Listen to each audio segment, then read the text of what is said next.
Hey, hey, hey, you know me. It's Dr. Cheryl BryantBruce MD, and you are listening to Chatters That Matters.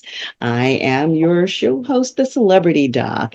So today I have the absolute pleasure of interviewing none other than Chef Eddie G. And he is here with us to talk about everything culinary and to tell us about some of his travels around the world, some of the delicious, luscious things that he has eaten and made accordingly. And we'll talk just a little bit about our Super Bowl experience, because that is how we met, when we had the great fortune of sharing my office at the Jackpot Cafe in the Circa Hotel.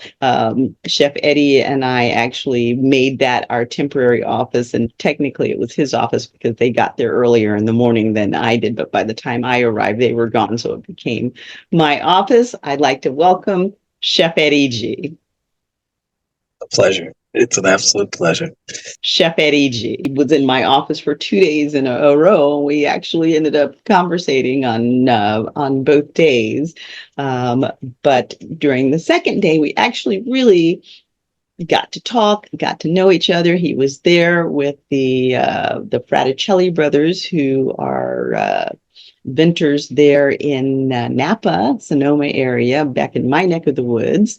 And so we had a really good conversation, but a lot of our conversation was about the Super Bowl, because we were all in for Super Bowl Media Week and the Super Bowl events. And you all had an amazing event by the poolside. So tell us a little bit about that.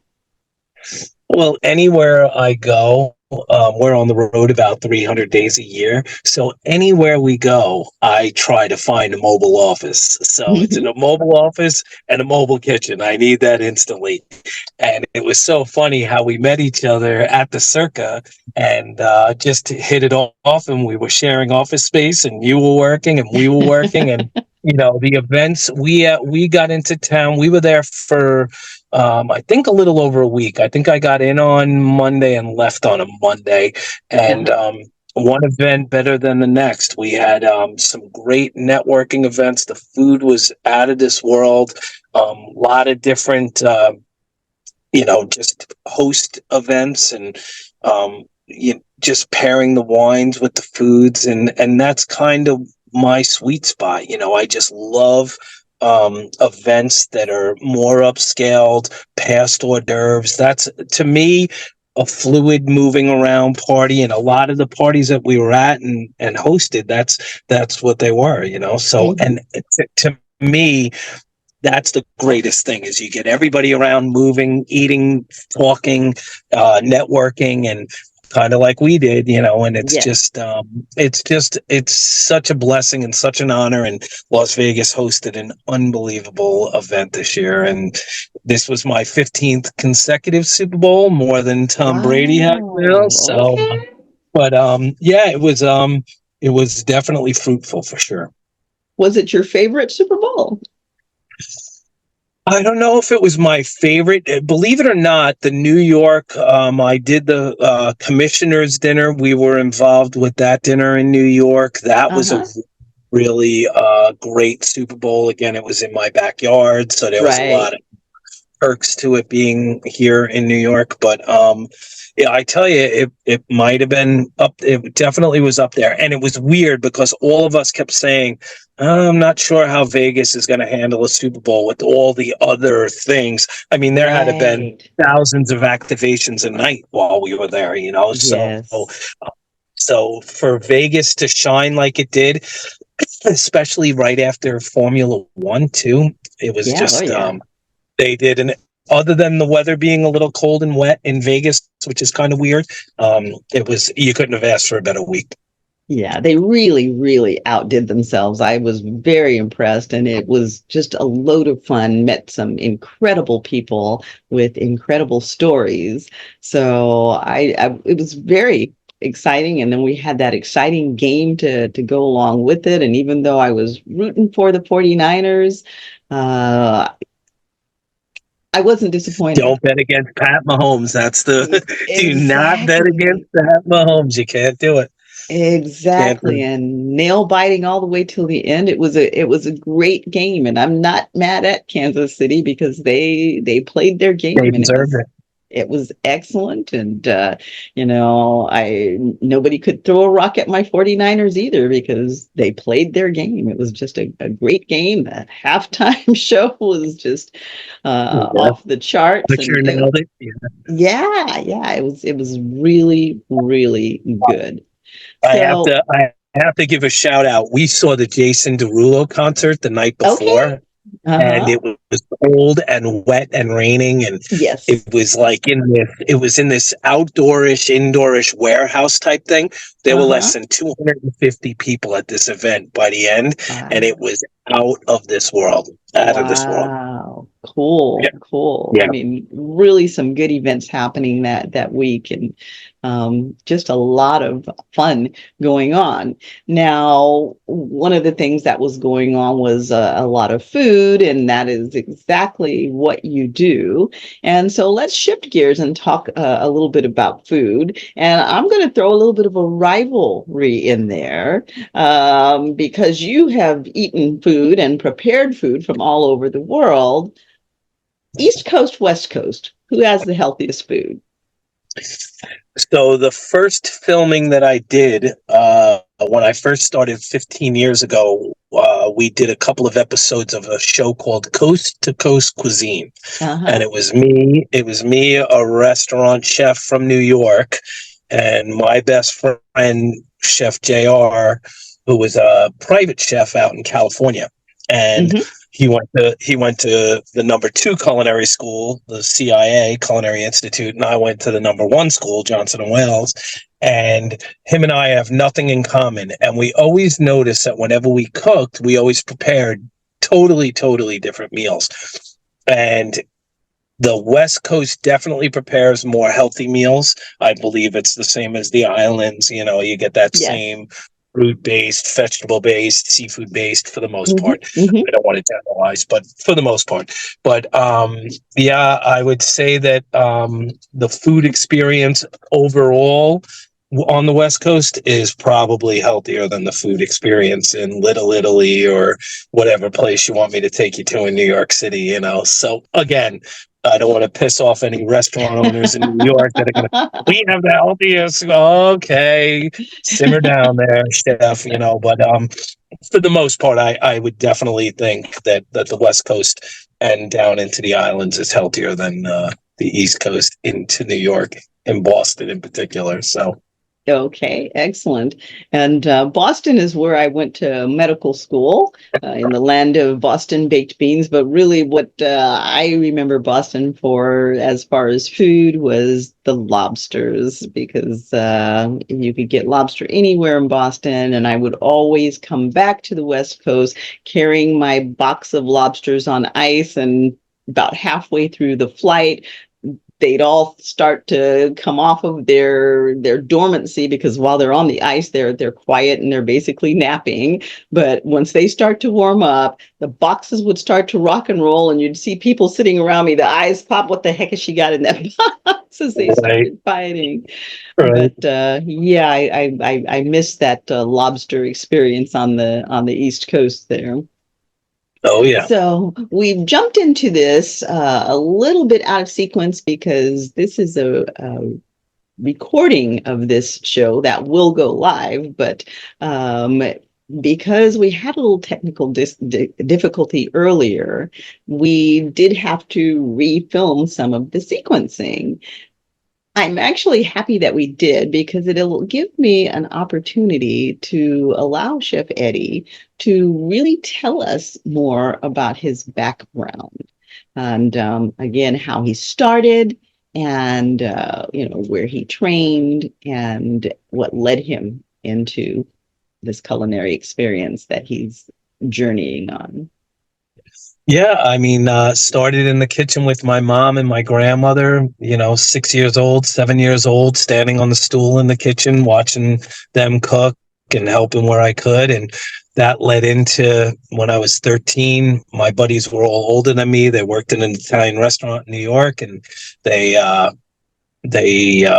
wanted me to work there with them. A dishwasher position opened, and my folks said, "Yeah, if you don't have school the next day, you can work the night prior." So, what started as a summer gig has gone on a long time since I was 13 years old, and I've owned 5 restaurants, and about 15 years ago, I got involved with the Food Network, and subsequently got involved with the NFL almost immediately, 3 months, 4 months after that.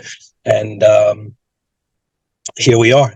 Amazing that my summer job is still going on, and always traveling, and I get called for the most amazing events, and it's an honor. I think if there's an event going on that a private chef is needed in a city and at a Super Bowl. This was my 15th Super Bowl, like I said. They call me. Somehow it trickles down into me. Whether it's a Snoop Dogg event or a Jamie Foxx event or whoever we've got, Warren Moon or Shannon Sharp or whoever. So I'm very lucky. I'm very blessed. I always try to give back because I think that's one of the things. Karma has a way of coming back around the corner to get you. So Yes, it does. I think, yeah. And you know what? You want to save some ringside seats when this game is over. You want to make sure you get into the right door, and maybe this is the way of somewhat getting redemption to help me, because chefs are Right. I don't want to say we're evil by nature, but we're challenged by nature, I guess, is the easier way. So Well, at but the end of the day, you want to make sure that you end up in the right arena. Okay. that's correct. I might not get ringside seats, but at least get me into the right arena. So Absolutely. Absolutely. Now, let's say, for example, that we had someone who was lactose intolerant, but so many of the dishes have cream sauces. How do you work around that? well, it depends the menu item that you're using, but there's so many, and this is another thing too that I talked about in my cookbook is Mhm. is it's not so much the recipe, it's the technique, right? Right. So a lot of times if you take a tuna I can make it ceviche, I can make Hmm. it pan seared, I can make it oven roasted, I can make it grilled. There are so many different options, and I think now so more than ever you can get around almost every single allergy, because now Right. there was no allergies 40 years ago. Now Right. everybody's got an allergy of something, whether it's Hmm. seafood, celiac, gluten, Yes. whatever, what nut allergies. So there are so many different ways with different cooking techniques to get out of the, sauce on the side is an easy one. No sauce on Right. whatever. We're doing a salmon. Hey, most people that are stomach sensitive to some degree or have some kind of allergy, they even know the way around it. Can we just have no sauce? Can I get lemon on the side or something if it's Right. seafood?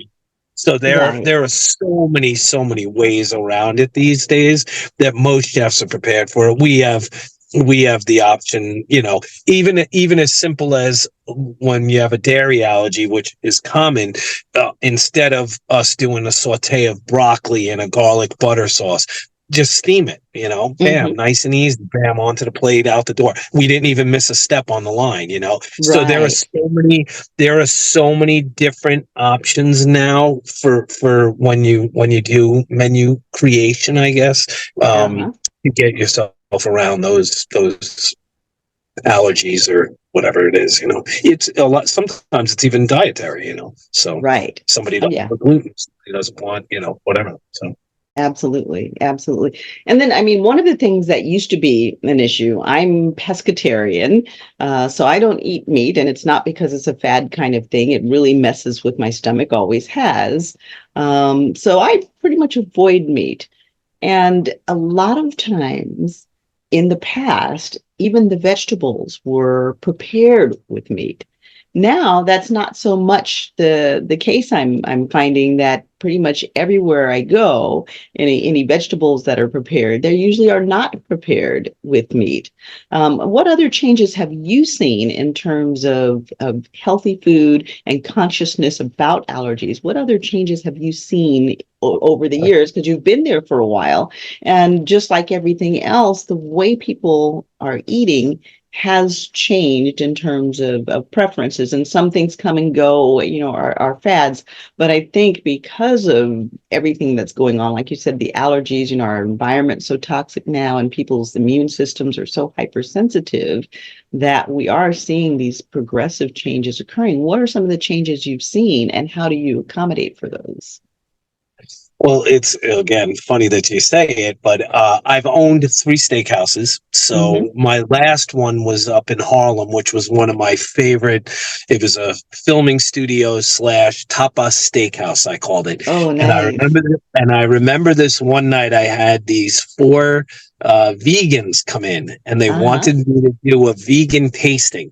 And I nailed it. I knocked it out of the park. But it's Wow. weird because over the years, there have been so many food trends that change. Mm, Just think like yeah. 20 years ago, you would never have put a blend in a bottle. You would either have Right. straight cab, straight zin. Now you have blends that have 7 different varietal grapes. If you had told somebody that Yes. 25, 30 years ago, they would have been like, yeah, out your mind. Their hair And would then have it was stood the up. same thing.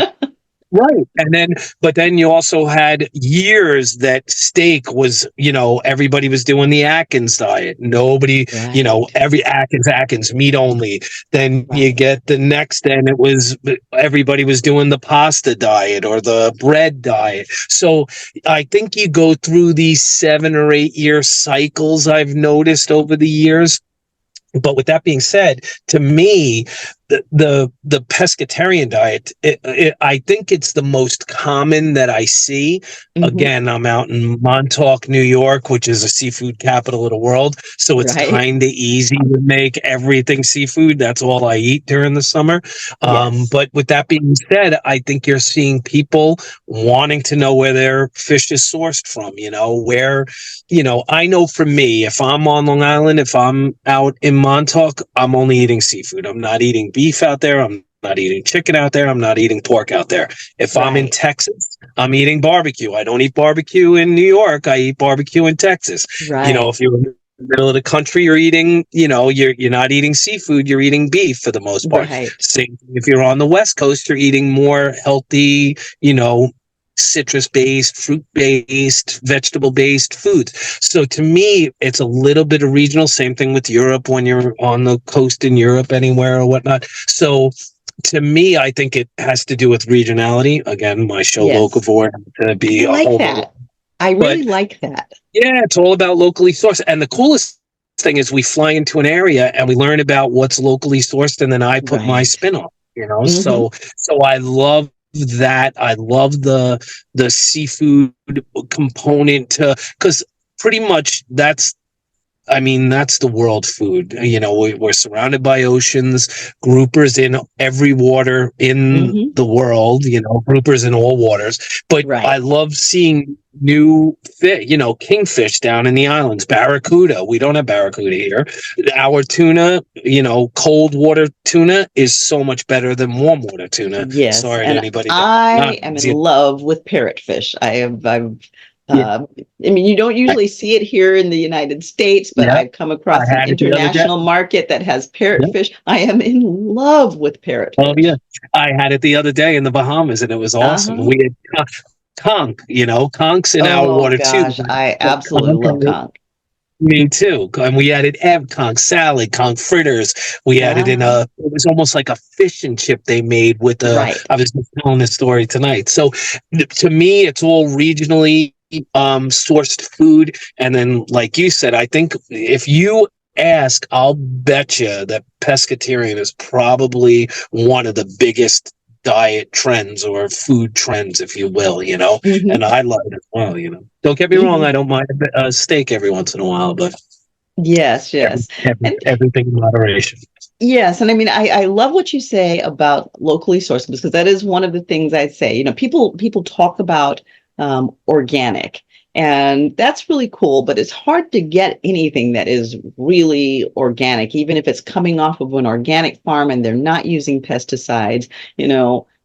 It rains on the farms and the pesticides are being picked up in the rain, and the rain is indiscriminate as to where it dumps it. Pesticides are being leached into the soil, various other things are being leached into the soil. So it's very hard to get truly organic. It's nice if you can get it, great, but even truly organic is not pure.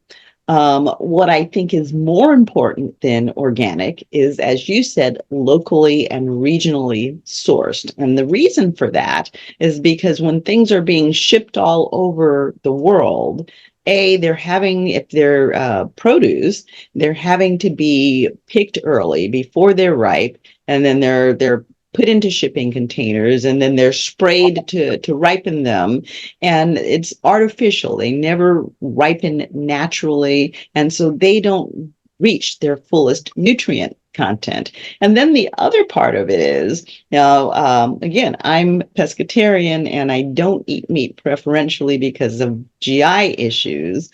But if I'm in the middle of the country in Texas, I'm a little bit reticent about eating fish. Why? Because it's being shipped from somewhere else. And even if they say it's the fresh catch of the day, chances are it's been sitting a while. And one thing that you don't want is fish that's been sitting for too long, for lots of reasons. One, because it can actually cause you to be sick. Two, because it loses flavor quickly as the amines or the ammonia builds up in the fish. So your richest food sources come from the regional areas that I always say eat as close to the ground as you can. The closer you get to them picking it, or the closer you get to them harvesting the meat, the fresher it is, the better it is for you.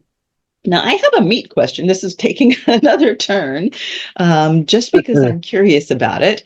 I grew up out of country. My father was in the military, and when I was a young thing, I was in Izmir, Turkey. And so we ate filet mignon a lot. One of the things that I've noticed, because for a while here in the US, filet mignon was a top cut, and if you were going to have a steak in a fine restaurant, you were going to get a filet mignon. But I don't see that as often now. What has changed with that? And then the other meat question I have is that everybody talks about the Kobe beef. And I took my father out to a restaurant here in Sacramento, and I got him dinner with the Kobe beef. And that was when I learned that there are two types of Kobe beef: the American Kobe beef, or I think it might even be called California Kobe beef, and the true Japanese Kobe beef. And so while the dinner was flavorful, Dad did not finish his dinner because he got tired of chewing. It was really, really stringy and tough. And I did taste it.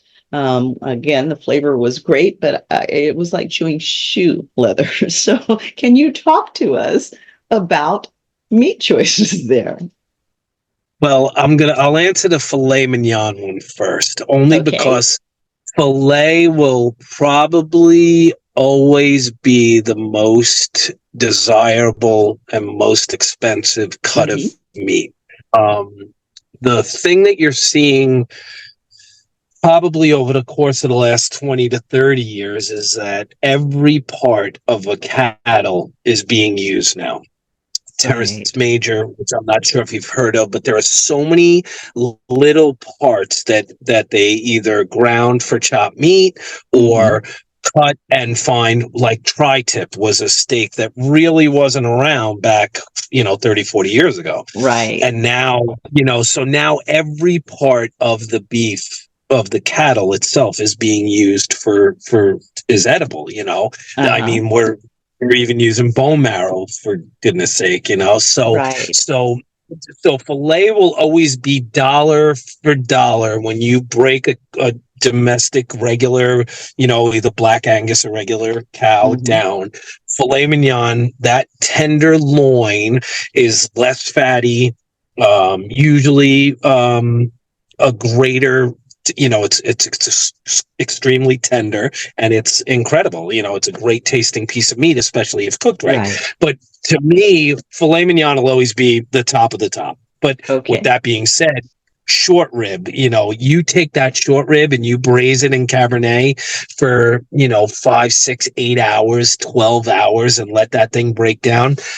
There's not a more tender piece of meat. That ribeye is another one. The New York shell steak, the short rib, and where from the short loin comes the porterhouse and the T-bone. So Mm-hmm. to me, when you have all of these primal cuts, filet mignon is always going to be the creme of the creme. With you eating a piece of Kobe beef that wasn't good, that wasn't prepared right. So Okay. Kobe beef adds enough fat ratio in it where if it's cooked perfectly, not well done, well prepared right, that should not be stringy. You should put it on your tongue. You should taste what the cattle ate, and it Mm-hmm. should melt in your mouth. With that Okay. being said, I work with a company out of North Carolina called Wilders, and Wilders does a Wagyu beef, and their Yes. cattle is probably one of the best meats I've ever eaten. Even as a steakhouse owner, I've owned 3 steakhouses, like I said.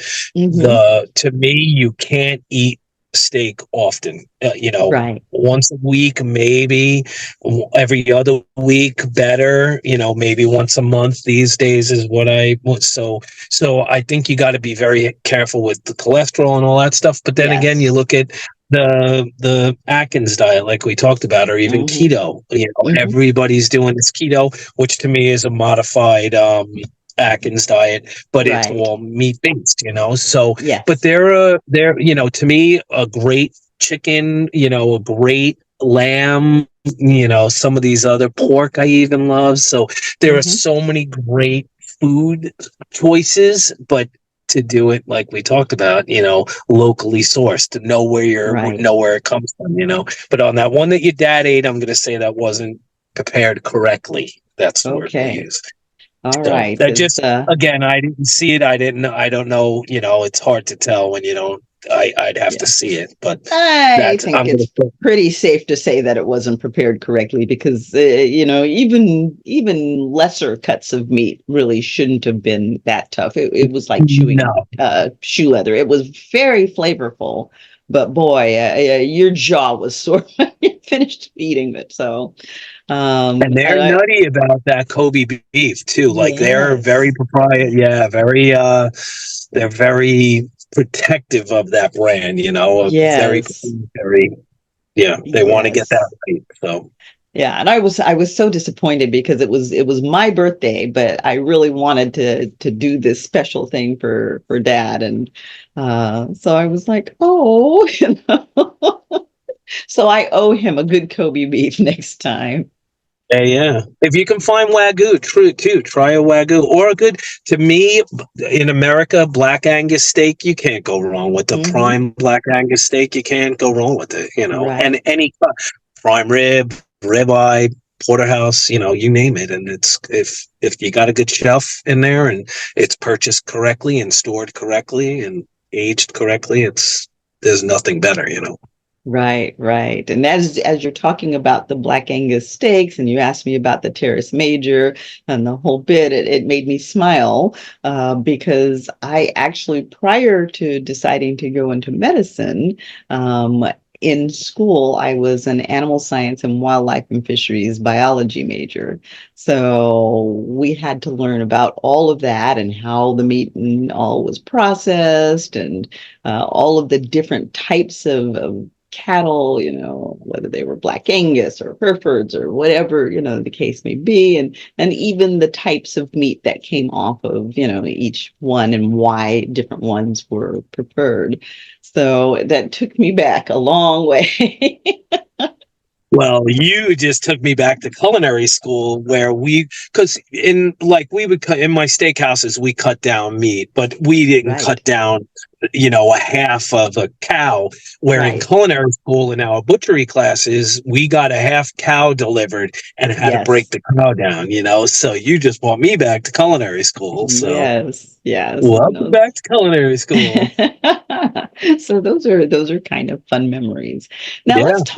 let's talk about fruits and vegetables. When you're preparing dishes, how do you decide what fruits and vegetables that you are going to put together to bring the flavors together the most? And a lot of people, they don't cook. They're afraid of cooking because they're afraid of doing something wrong. And for me, cooking is like art. You can't get it completely wrong, and if you do get it completely wrong, well, it's a learning experience, and the next time you paint, you won't paint it quite the same way. Right. So what are some of the things that you've paired that are your absolute best flavors, and what are some of, I mean, even chefs make mistakes, people. Even the best of chefs put together some things that just don't work. What were some of those disasters that didn't work for you? We don't make mistakes. No, it's always a learn. You know what? I learn this often in life that you always have to be learning. And Yes. that's the biggest thing. But one of the things, like you said, it's like an art. But you Mm-hmm. eat with your eyes, right? Yes. So to me, like if I'm preparing a scallop dish, and I Mm-hmm. was thinking this tonight, and I wanted to do just say a blue cheese dressing with it, right? Mm-hmm. Like a blue cheese cream sauce or something, white and white, right? So on the Mm-hmm. plate. So I would maybe blacken or pan sear or something where you bring in another color. So a lot of times Right. what I'll do is if I'm doing like a medley of vegetables, like like a ceviche is a perfect Mm-hmm. example, right? So if I'm doing a shrimp and mahi ceviche, let's say, I'll use like a yellow pepper, green pepper, red pepper. My mouth is watering. And a red pepper, maybe a little tomato in there and cucumber, right? So and then the citrus, like hit a little bit of use some orange citrus, some lime, some lemon in there. So when you look at it, you see all these different colors and all that stuff. I just did the Right. boat show, and ceviche was one of the ones I did, and I did it breaking down a whole bunch of multicolored peppers in there. And like just looking at it, it was like, oh my God, that tastes incredible. So when you use Right. that, that's half the game is the color mixture. So I usually, believe it or not, start with the color of what this plate is going to look like. Like I'll never put something yellow with yellow or brown with brown or whatever. I'll Right. always do like different colors to try to mix and match on the plate. And then it becomes the next thing is kind of like the crunch, because you want different textures. You want a little bit of a bite here, and then it comes into now let me build the flavor profiles in. So if I was going to do like a I don't know, like a blue cheese beurre blanc on that scallop, like stuffed Mm-hmm. mussels or something like that, or Mm-hmm. mushroom. I might hit it with some Cajun dust, like get a little red in there, So Mm-hmm. try to pick that up. Right. And so what I try to do is think with the eyes first, and then I go with the textures second, and then I try to build the flavor profile in after, whether it's a sweet flavor, like dropping a mango into Mm-hmm. the ceviche. So you got a little bit of heat in there, and then you got a little bit of sweet in there. I Mm-hmm. love cooking with like a honey, soy, sriracha, maple syrup, and then I did a for Shannon Sharp with his cognac. And I think we talked about this. And then we Mm-hmm. did it like I did this reduction, and it came out to this. Yes. Oh my God, it was out of this world. So like a lot, and Shannon Sharp was pissed that I made a steak au poivre using his cognac.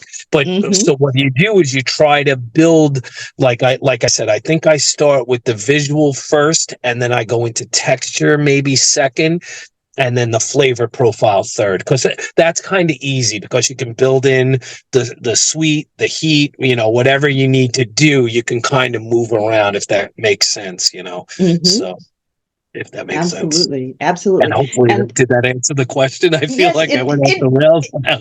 it actually, we kind of went all around the world, but you did answer the question. You actually answered some other questions that I was getting ready to ask, and you made a point that I like to bring when it comes to foods, and particularly when we talk about fruits and vegetables. One of the things that I say is eat from the rainbow. And, visually, when chefs do this and they're putting together different color fruits and vegetables and such, what they're doing is creating a healthier nutrient source, because all of those fruits and vegetables, they are the only way that you can get antioxidants in your diet. And antioxidants are super important in protecting us from inflammation and from what's called free radical damage. I mean, think about someone running up and stabbing all of your cells with knives. That's what free radicals do. And antioxidants are the shields that protect your cells from the knives. And when chefs are putting together all of these flavors and colors, those colors are representative of different antioxidants when they're in the fruits and vegetables.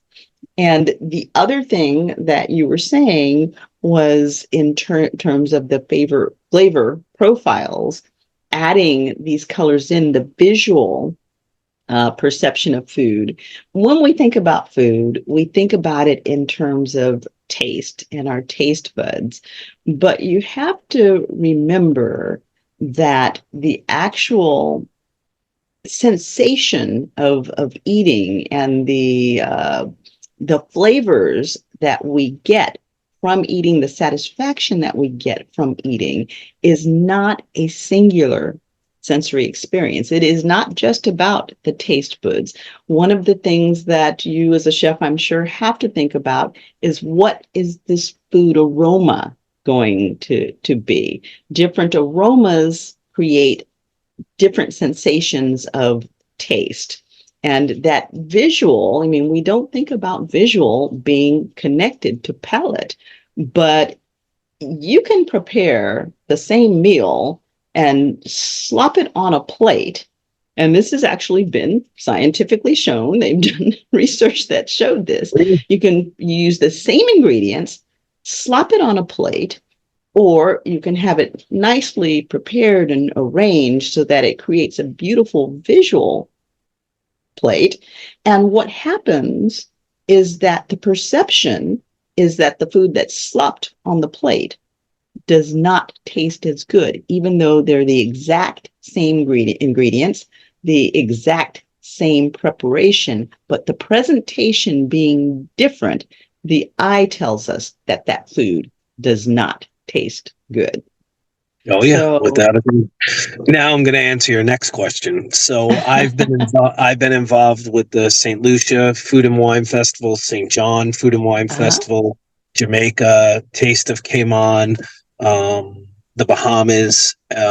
So all of these different food and wine festivals with different seafood and different vegetables and whatnot. And that's probably my favorite area of the world to prepare food from, because you do get all of these colors of the rainbow and you do get all this fresh seafood and all of that. So to me, it's so bountiful down in the islands of, we're so fortunate to be 3 hours away from, some of the best eating in the world, especially as a chef. It's like, oh my God, the foods that you get to choose from, the parrotfish, the red snapper down there, the kingfish that's down there.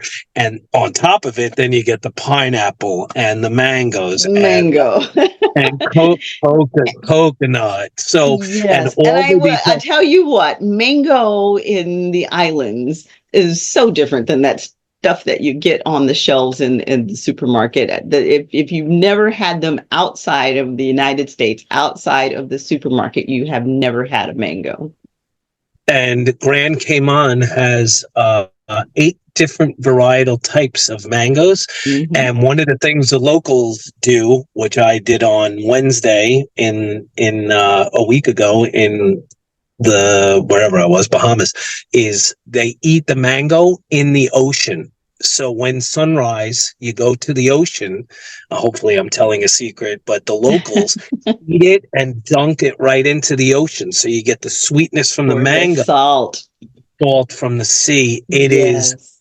I don't want to say an orgasmic experience, but it's as damn near close as you can get. That's the darn sure. If you got to edit that, I understand. But it and they were like, you got to do this, do it at sunrise. And I brought my folks down, and I was like, you got to try this thing out, So, Right.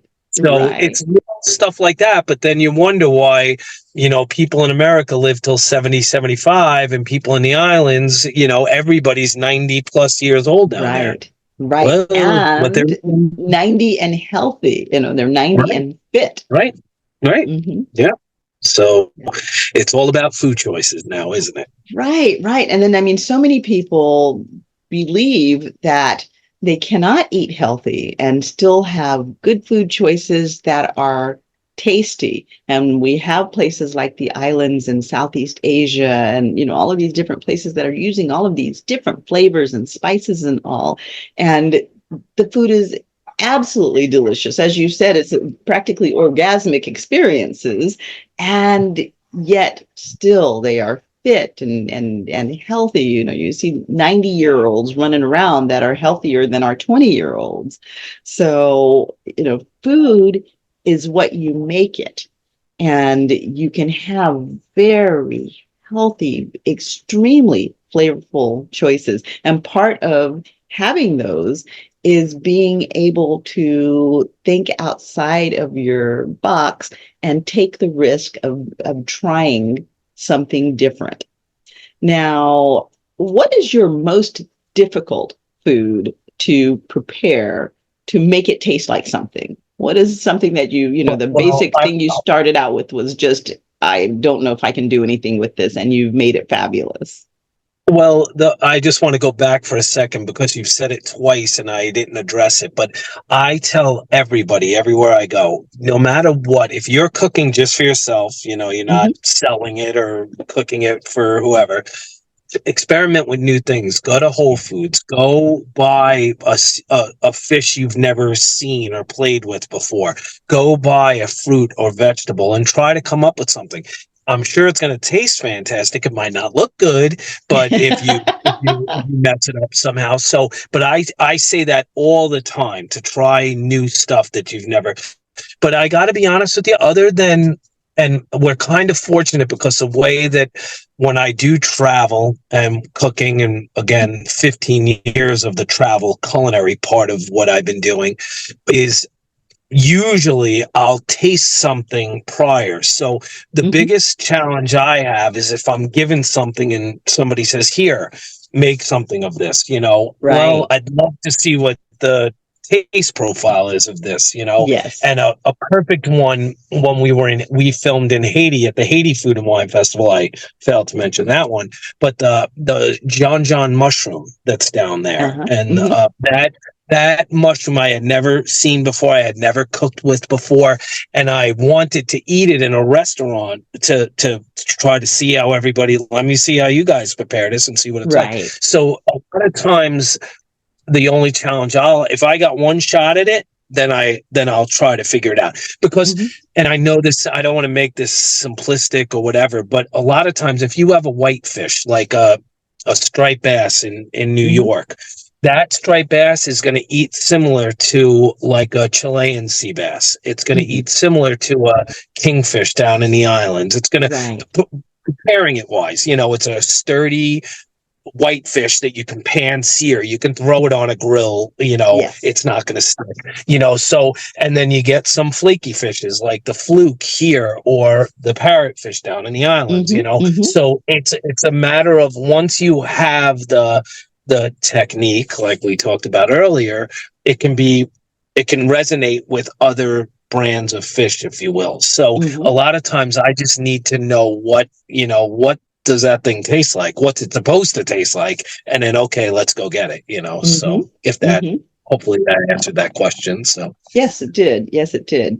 Now you're traveling all over the world looking at these different locally sourced foods, and I grew up out of country, and so I saw some different cooking techniques and stuff. And there were some things that were being done in other countries that added both flavor to the food, but again, added nutrients to the food. One of the things that I liked in terms of flavor was rice being cooked in bamboo. And in terms of adding nutrients to the food that was cooked and wrapped in the banana leaves and then steamed into the banana leaves. And so you receive the richness and the flavor from the banana leaves, but it also imparted nutrients. What were some of the things that you've seen in the various different locations that you've traveled to that you would say were both healthier ways of preparing food, or that they were ways of adding nutrients to the food while adding flavors? Well, while you were saying it, I thought of two different things. We were in Italy filming over there, and we made a pesto where we literally took the blender, went into the garden, and started picking like the basil and picking the garlic out of picking the olives from the trees and grabbing the olive oil that was just pressed. So, and then made this pesto out of that. But the one thing that sticks in my mind too is we were down in Belize, and we had they took the spiny lobster, they deshelled the tail, and they wrapped it in banana leaves and they steamed it. And then they took rice and they used coconut milk in the rice, and this pepper is very, very peppery. And it was the wildest thing that this concoction came up when we were done with it, and it was, I can still taste it in my mouth, and it's stuff like that that I love. That's one of the reasons I want to spend, like, I would love to go to Asia for a good 3 months and really get into the culture of seeing how their meals are prepared as well. But I think when you start seeing stuff like that, and then again, it's learning, but it's also learning. I could do that with the Chilean sea bass. I can do that with I can do that with scallops. I can do that. You can use other stuff, So that's, I think, one of the things where, again, it comes back to technique, that you can really learn a lot, I guess, and eat good. Right, right. Absolutely. Yeah. Now, do you have a tip for our viewers in terms of things not to do? If you avoid these things, then you're going to be fairly safe in food prepping and coming up with some flavorful combinations. What things should we not put together? Well, here's one that you should, again, it goes, I always say the color on the plate is like a big one, that's, you can't have like all the same colors on the plate. So I'm really big at that.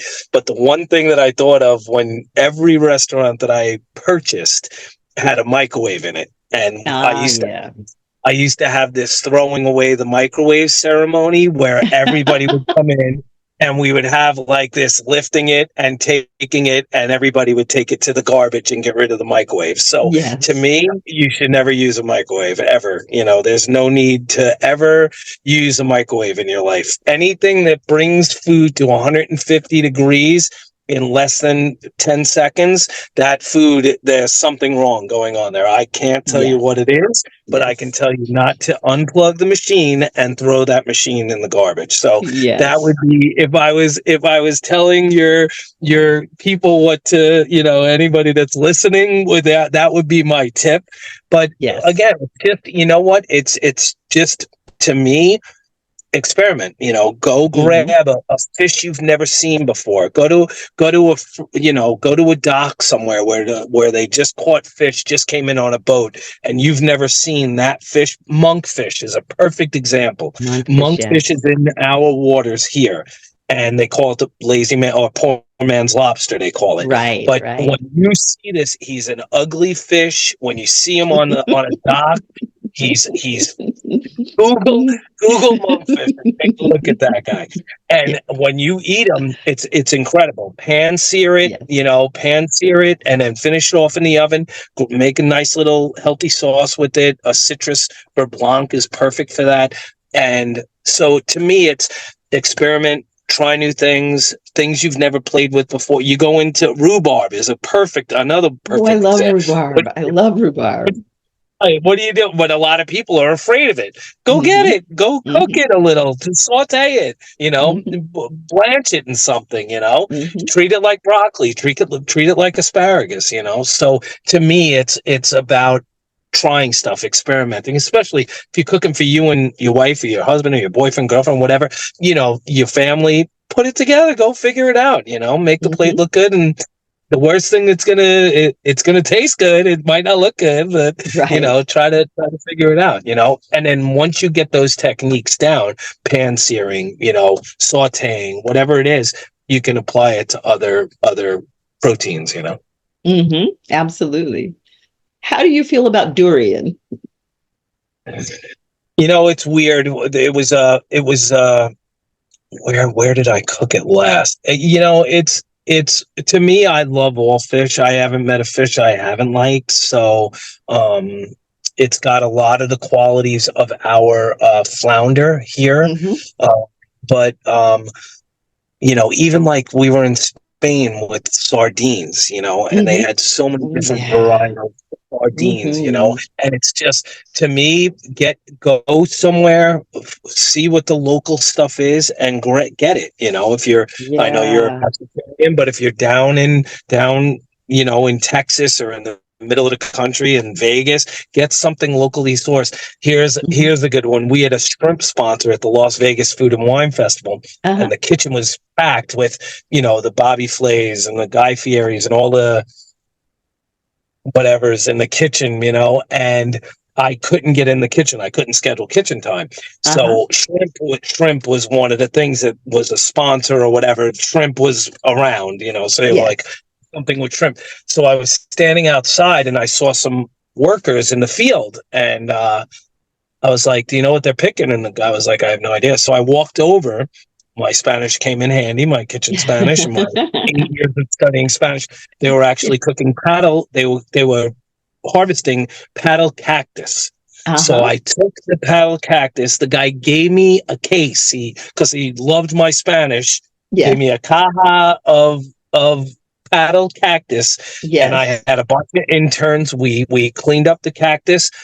I wound up grilling it. I did a cactus and shrimp ceviche Oh, that that people sounds at heavenly. the Las Yeah. Vegas Food and Wine Festival, that people were losing their minds over. So it's stuff like that. Like, think outside. I always try to come up with a new menu item that nobody's ever done before. And then I Yes. Google it. And if it Hmm. doesn't come up, then I'm like, bam, I got a new one here. Uh-huh. So another one, I did the Santa Monica Food and Wine Festival. And I was trying to figure out something cool to come up with. And I thought of a grape and scallop ceviche. So I took Okay. the grape and I sliced the grape nice and thin. I got like 5 cuts out of a grape, and Uh-huh. I marinated it with the scallop. I sliced the scallop down. Do you know that the scallop got stained? It looked like rainbows on the scallop from the grapes, Oh, from the different grapes. And everybody was like, "This is yeah. the coolest thing." And I had no idea that was going to happen, but I was like, "Oh yeah, I practiced that. I knew that was going to happen." So Right. it's thinking outside the box. It's coming up with new, different, creative ideas. It's learning techniques and then applying different stuff. So Okay, now let's talk about bitters because in the US, culturally, we don't do a whole lot with bitter foods, bitter melon or um, bitter greens, things of that nature. What do you yeah, do with bitters in order to make them more palatable to the American taste bud? don't tell anybody this, but I'll tell Okay. you this. But a lot of times, what I do if I'm cooking anything that's bitter or cook with bitters, a lot Hmm. of times, and you'll love this, is citrus actually is a great, like, in the middle there, because Yeah. for some reason bitter and citrus, it's like sweet and sweet, Hmm. hot and sweet. It's Yes. to me, it's almost that same peanut butter and jelly-ish type thing. It Yes. shouldn't go together, but at the end of the day, like if you do something with like a pan-seared salmon, let's say, you do a pan-seared salmon and you deglaze the pan with some bitters and then Mm-hmm. citrus, maybe even a little white wine in there too, and then Mm-hmm. create a pan sauce out of that with the fond, they call it at the bottom. Um, to me, there's nothing like it. So a Right. lot of times anything bitter you can counter, you try to find the other side of it. Citrus is a great one. So Absolutely, absolutely. And one of the things that I've found is, and I use a lot of citrus, even more than I used to, um, for those who have diets that are low salt. As Chef Eddie said, he doesn't even use much salt because there are so many other flavorful things you can season with. But for those who are really on strict low salt diets and they still want to stimulate those taste buds that the salt is responding to, the citrus really does a good job with that. And one of the things that I've been doing recently is, we all do the little squeeze of lemon or squeeze of lime in here or there. And what I've been doing recently is actually using the entire fruit, slicing it and making sure that I'm keeping the rind on the fruit, because sauteed, once you saute that up, it caramelizes and it is just amazing. It adds amazing flavor. It adds some texture, and it even adds that extra pop of color. So I've been using citrus in that way a lot more frequently now than I ever did. I do the same thing. If I'm making a scampi, I'll squeeze the lemon in and drop the whole lemon in there, do it for Mm-hmm. the whole saute. And then Mm-hmm. what I'll do is I'll take the tongs, pick up that citrus, and because you've cooked it in there, now it's this soft, gooey, it's like soft. Mm-hmm. It's still, you're not going to lose any parts of it, but you Yes. just squeeze that in there and you got all the citruses out of that. There's Yes. no better way to get the citrus out of a thing than sauteing it for sure. Yeah, yeah. Whether And I mean, those oils that are in the rind, that yep, limonene and all of those oils that are in the rind are so healthy for you. So that's, an yeah, absolutely wonderful way of increasing the nutrient value of your food. So, absolutely. if you had just one tip that you wanted them to take away as their healthy eating tip when they're dining out, what would that be? Uh, See, I was thinking this. Here's another little technique that I love, and not a lot of places utilize it. What you'll get is you'll get somebody that'll take restaurants. If you order broccoli in a restaurant, there's a Mm-hmm. really good chance, and I'm not going to say this about every restaurant, so nobody freak out here, but they'll take the broccoli or cauliflower or whatever, they'll boil it and then they'll chill it and it'll be on hold in your mise en place ready for saute, right? So, Uh-huh. because if during your night you need it, you take it and bam, and then you just do it a quick saute and out. About a lot of years ago, I came up with this idea because I was like, well, look at the water that you just boiled that in, all the Yeah. nutrients, they're gone. So I Yes. thought, why not incorporate saute into your boil or into your, Yes. it would be, would that be braising maybe? Yeah, maybe. Either Mm. way, poaching, I guess would be the word. Yes. Hmm. So I start like, just say I have broccoli in the dish. Let's just say Hmm. broccoli's alone just to make it easy. Right.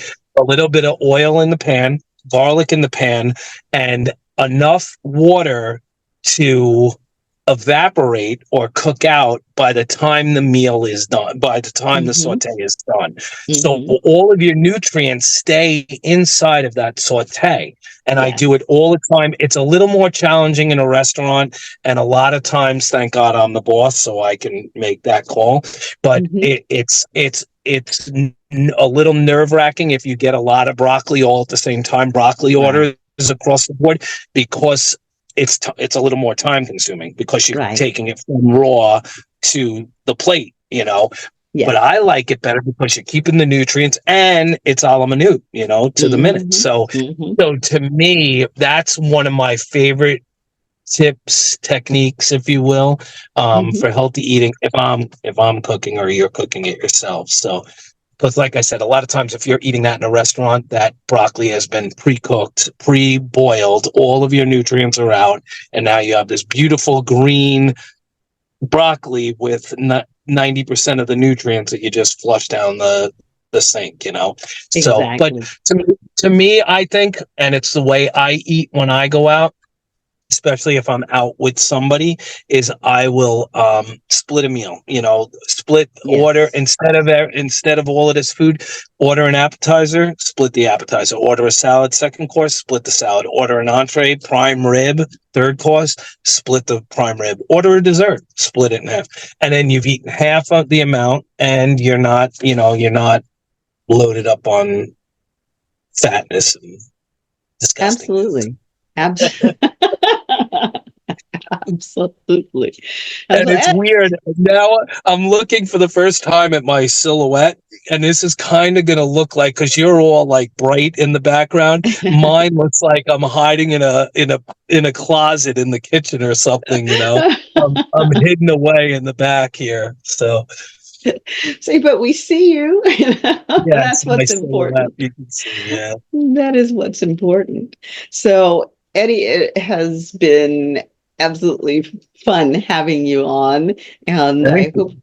hope to have you on again, and we'll talk more food because people love to talk food. And the next time I bring you on, I'd actually like to have you prepare a simple meal that our audience can follow along with, and take it as one of those easy meal prep tips that's going to be both delicious and healthy, because there are a lot of people that swear out that they absolutely cannot cook, but I'm sure following your direction, even my dogs would make great chefs. They would. The other thing too is, that we might want to consider doing is the next time I do a live culinary event, or I'm at Food and Wine Festival, something where I can bring the audience into the room. I get a lot of events, probably about 30% of my events, no cameras, no video, but Mhm. but a lot of my events also are, food and wine festivals and different events that Right. are public, or the hosts don't mind that there's outsiders in the room. So maybe we could do something live at one of my next live culinary events. Absolutely, Chatters That Matter would love to follow you around. So we have been listening to Chef Eddie G, and you have been listening to Chatters That Matter. I am your show host, Cheryl BryantBruce MD, the celebrity doc. And again, as always, we want you to hit those like buttons. We want you to leave some comments, we'll get them to Chef Eddie G, and he'll answer those questions you may have. And we want you to share these shows with your friend. Chef, if people want to contact you, if they want to hire you for those amazing events that you give, I mean, obviously you have definitely got a great reference list going there. How do people get in touch with you? I think probably everything's social media driven these days, from Right. LinkedIn, Twitter, Instagram, Facebook, blah, blah, blah, you name it, it's out there. So, I mean, Absolutely. if you Google Chef Eddie G, that keeps anybody busy, Chef EDDIEG. And Mhm. then, yeah, that's probably the easiest way to find me, and inbox. And I have a great team that we work with on the production side of stuff, and a great team that helps with the event side of stuff. So like I said, I'm super blessed. I try to help everybody in the world that I can. There's no reason why. See, and this is the thing too that I usually say at the end. I say two things. I say the thing that's going to bring the world together, our country to start, and the world together. And I think you and I talked about this in Las Vegas, is food will bring everybody together. Breaking Bread, Absolutely. which is one of the TV shows I work on, is called Breaking Bread, Lessons with Legends. We did one with